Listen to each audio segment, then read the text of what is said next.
Thank you. So, first introduced, it's been 20 years this weekend. Next weekend, my son is 20. So the last time I was here in your presence was 20 years ago. So it's framed, intentionality has framed everything in my life. And I am so grateful. And I see, oh gosh, so many amazing things that I've aligned with. And I recognize that there are times when I bump into my own glass ceilings, and times when I'm in learning to move from 3 to 4 to 5 really well. And other times when I like the debate or like the argument. That's all right, because those are step one moments. Let us just say this to you. You're going to like this. You do all your thinking in step one. Ooh. You do all your thinking in step one. I think this and I want that and I don't like that, and that's when you do all of your thinking. When you're in step 3, you're in the receiving mode. You're in the translating mode. And so it's wonderful to have step 1 moments. But when you came, you really intended to spend about 10% of your life in step 1 and 90% of your life in step 3. And most humans have flipped that. So you spend all your time justifying and defending and debating and practicing a vibration that ultimately doesn't serve you. And then occasionally you get blissed out and distracted and something good happens for a minute. And then you think, oh, that's a wondrous thing. And we want to say that could be a steady thing. It's normal for you to feel satisfaction, satisfaction, satisfaction, satisfaction. So let's talk about it. Let's talk about it in a more general way that will make it easier for you to hear. When you think a thought, then the thought thinks. Just thought we'd throw that in. Because thoughts are vibration, and vibration is affected by law of attraction. And so really what a thinking of a thought is an increasing of it because of law of attraction. And so once you focus on a thought, it's going to think more. And you're going to be a participant in it, which means you're observing it and, as you say, debating it. And so what we're getting at is it's just wonderful. We know that there can be some satisfaction in getting clear. We said earlier, if you don't have a really clear question, you're not ever going to feel the satisfaction of a really clear answer. Just don't get carried away. Often you feel defensive. It's like you're trying to defend your position against someone else. And what we really want to convey is that in doing that, you are defending against yourself. You are shooting your own self in the foot. And so even a remark like, I bump up against a glass ceiling. Well, there's no glass ceiling except the one you put there. Nobody else is coming in and putting glass ceilings in your experience. Only you are. And you can blame it on anybody that you want to, but you're the only one who has the ability to put any resistance in your experience. Yes. Yeah. I want to get to where I'm at that place where before I sabotage myself, before I bump up into my own creative. So you want some pre-manifestational awareness rather than post-manifestational awareness. Then you got to care about how you feel. And you got to be willing to guide your thoughts by the way they feel, rather than letting the momentum of them get big enough, and now you've got this big thing that you can see and hear and smell and taste and touch that now you're trying to change. Yes. And even when I've manifested the thing that I carried away with, I want to love it. I want to go, ooh, okay, not what I want. Let me pivot. Let me realign. And there's still some lack of mastery there. You're becoming more and more of a master of it, but let's consider it in this way. So let's say that you got ahead of yourself, and rather than following impulses, you got a little motivated and you made a mess of something. And now you're not very happy in this mess. But you say, I want to love this mess.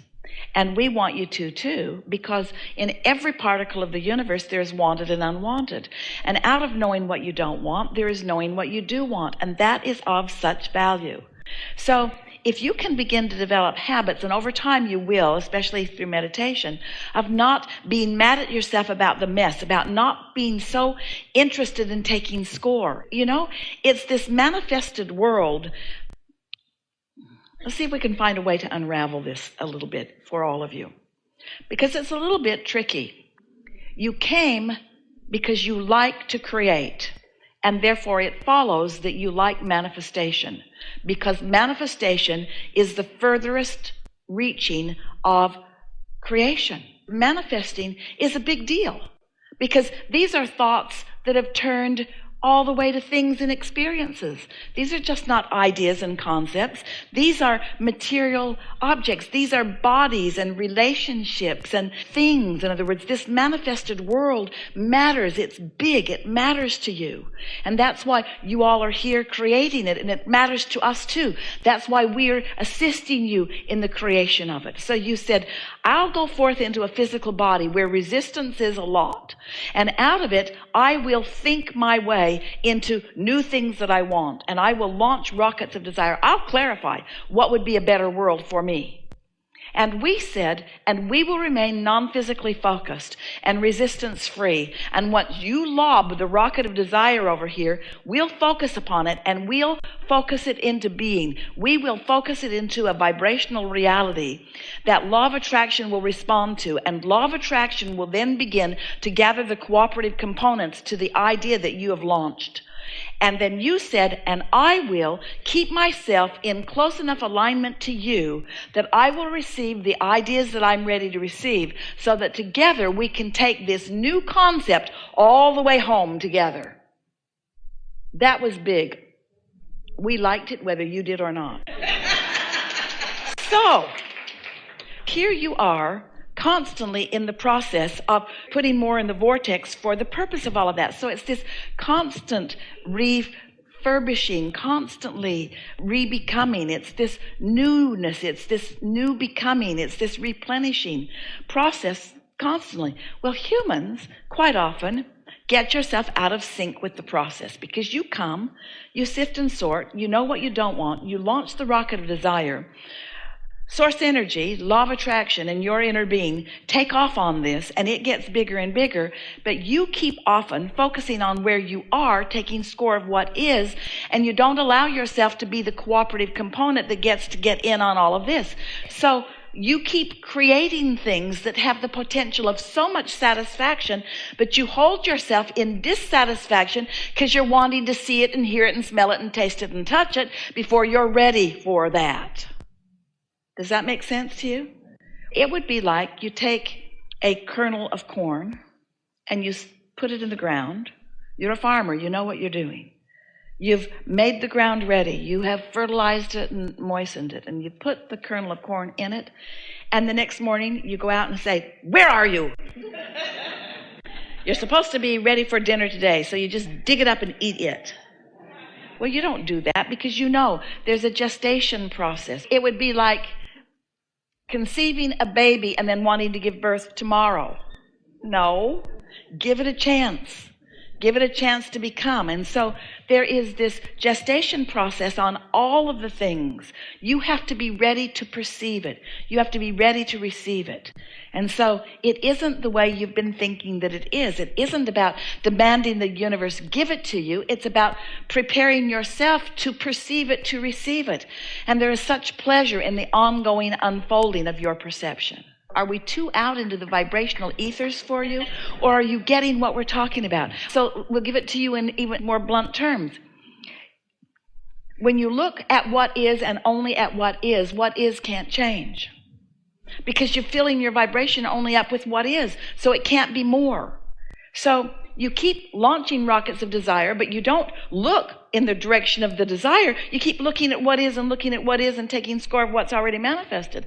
And when you're just taking score of what's already manifested, nothing new or different can manifest. So you want to keep looking at the things that you want to keep perpetuating. Keep appreciating your planet and your relationships and your lovely things that you want more of. That's the way they sustain. If there's a house that's abandoned, it falls apart. But if there's a house that someone's focused upon, it stays together. These are laws of the universe, you see. And so give your attention to the things that you want to perpetuate, and withdraw your attention from things you don't want to perpetuate. But you can't withdraw your attention from anything. You can only give your attention to something. So as you launch that rocket of desire, ooh, that feels good to think about that. And then you think about what you want and why you want it. You hold yourself in a place where the satisfaction can continue to grow. But if you're taking score, I see that I have as many bills today or more than I had yesterday, and there's no more money flowing in, and this isn't working for me, and I have glass ceilings that I can't overcome, or whatever it is, then you hold yourself in the place that you don't want to be. But you don't really hold yourself, because your dissatisfaction is causing you to launch more rockets. And so what happens is you launch a rocket that you don't line up with, which causes you to launch another rocket of desire that you don't line up with, but it causes you to launch another rocket of desire. So what we're saying is, if you don't get going in the direction of what you want, your dissatisfaction is going to get greater and greater and greater, because you cannot stop observing, and you cannot stop thinking. You cannot stop step one-ing. You cannot stop launching the rockets. Your inner being will not stop answering them. Law of attraction will not stop responding to them. Law of attraction and all that you want over here in this vibrational reality will not stop calling you. And if you don't go, you're going to get more and more unhappy with life as time goes by. Ringing any bells? If people can convince you that what's coming to you is based only upon what you've let come so far, then nothing good's ever going to come. And that's the way a lot of people are looking at life. What makes you think you can do that? You've never done that. Because I've got a vortex that's doing it, and an inner being that's calling me, and a guidance system that lets me know, and the feeling of satisfaction. That's how I know. Don't tell them. They won't hear. They won't understand. But now you know, don't you? Yeah. The piece of this that I want some clarity around is, I recognize when I'm in the flow of next level, next level, next level for me. I also recognize when Let's not call it a level. Let's call it more satisfaction, more satisfaction, more satisfaction. Because even in the levels, and we're doing that a little, there is an awareness that you've got ground to cover before you get there. And in the awareness that you've got ground to cover before you get there, there's an awareness that I'm not there yet. And in the awareness that I'm not there yet, you're slowing yourself way down. So if you can be happy about where you are, that makes such a difference. We know we're stretching your mind. We're asking you to not need what you want in order to be happy. We're asking you to let where you are have enough juice in it for you to be happy. It's the now. It's the now that's the manifestation. In other words, when you do manifest it, it's just going to be another manifestation. But now's the manifestation. Right now, you're rendezvousing with thoughts and conversation and ideas, and there's plenty of satisfaction within it, and then more and more and more and more and more. And the more you allow more rendezvous with more things, the more exhilarated, the more passion you're going to feel, the more opportunity to play with more people, the more exposure to the more life that you'll have.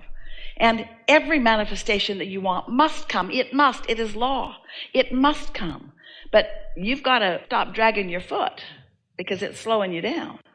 When it comes to aligning for a greater good, or just owning my own vibration. Aligning for a greater good. If we look at more satisfaction. So just knowing that, for example, the man that's running our country was supposed to be. He's supposed to be here because, if I'm the only one in the world, my desire for something greater. There's just one thing that we want to stick in here. There's no one running your country. And we don't mean that there's someone that should be that isn't. There's no one that's running the country. It's collective consciousness that is responsible for everything.